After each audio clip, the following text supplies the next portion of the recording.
Hoje a gente vai mergulhar na história de um elemento que, olha, é uma faca de dois gumes. Ele pode tanto salvar vidas quanto acabar com todas elas.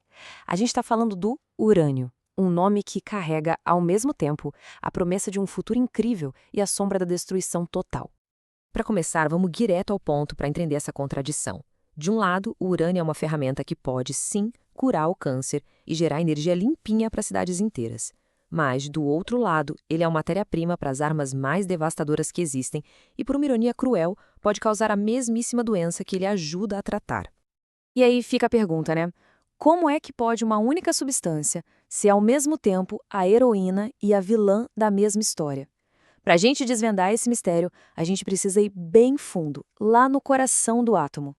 Então, bora lá começar a desvendar esses dois destinos do urânio. Dois caminhos que, no fim das contas, nascem do mesmo lugar, o seu átomo. Bom, primeiro, o básico do básico. Afinal, o que é o urânio? Ele é um metal pesado que a gente encontra em rochas espalhadas pelo planeta todo. E acredite se quiser, ele é bem comum. O que torna ele tão especial e perigoso é a sua radioatividade natural. É exatamente aqui que a ciência fica fascinante. A chave para entender todo o poder do urânio está escondida no seu núcleo atômico, que é, bem, instável. Pensa assim, ó. Imagina um material cheio de átomos que simplesmente não conseguem ficar quietos. Os núcleos deles se quebram sozinhos, e quando isso acontece, eles liberam uma quantidade absurda de energia em forma de partículas. E é isso que a gente chama de radiação. E olha que interessante a diferença de poder entre os tipos de radiação. A radiação alfa, coitada, é tão fraca que uma simples folha de papel já consegue parar ela. A beta já é mais espertinha, consegue atravessar a nossa pele. Agora, a radiação gama, essa sim é poderosa. Ela atravessa o nosso corpo como se não fosse nada. Para a gente entender de vez os dois lados do urânio, a gente precisa conhecer uma palavrinha: isótopo. Pensa nos isótopos como se fossem irmãos gêmeos de um elemento. Por fora, eles parecem iguais, mas uma pequena diferença lá dentro, o número de nêutrons, muda completamente a personalidade deles e o seu destino. E essa tabela aqui mostra isso perfeitamente. Dá uma olhada no urânio 235 e no urânio 238.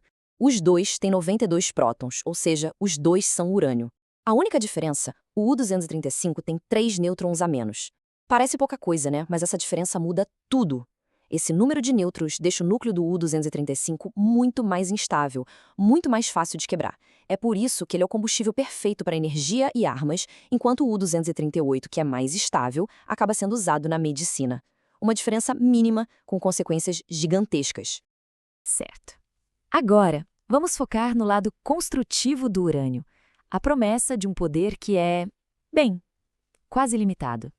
A aplicação mais famosa, claro, é nas usinas nucleares. Lá dentro, o urânio-235 é bombardeado com nêutrons, o que faz com que ele se parta. Esse processo, chamado de fissão, libera uma quantidade absurda de calor, com pouquíssimo material.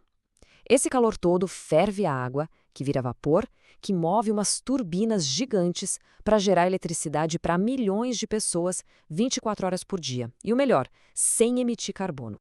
Mas os benefícios não param por aí, não.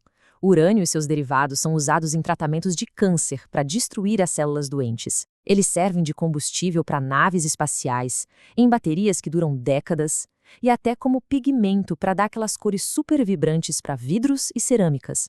É uma versatilidade impressionante. Mas todo esse poder tem um preço. Vamos agora olhar para o outro lado da moeda, a sombra que a radiação deixa. Pois é, aquele mesmo processo de fissão que ilumina as cidades, quando ele acontece de forma descontrolada, cria uma reação em cadeia com um poder de destruição que a gente não consegue imaginar. E essa é a base da bomba atômica. É a mesma ciência, só que usada com intenções completamente opostas. E o perigo não está só nas armas. A própria radiação é uma ameaça silenciosa. E em desastres como o de Chernobyl, a gente viu o que a exposição direta pode fazer. Danos terríveis às células e ao nosso DNA, levando a doenças graves como o câncer. E olha, mesmo antes de ser usado, o simples processo de tirar o urânio do solo já é arriscado. A mineração pode liberar gases radioativos, contaminar o meio ambiente e colocar em risco a saúde dos trabalhadores e das comunidades que vivem ali perto. É por isso que a regulamentação precisa ser extremamente rigorosa. E tudo isso nos traz de volta ao nosso ponto de partida, o grande dilema do urânio. Então, a gente chega num ponto crucial. O urânio em si não tem moral. Ele não é bom nem mal. Ele é apenas uma força da natureza, uma ferramenta incrivelmente poderosa que estava lá, guardada na crosta da Terra. A verdadeira questão, no fim das contas, não é sobre o elemento, mas sobre nós. A responsabilidade é toda nossa. Com um poder capaz de criar e de aniquilar em nossas mãos, a pergunta que fica no ar é: o que a gente vai escolher ser? Construtores ou destruidores? A resposta vai definir nosso futuro.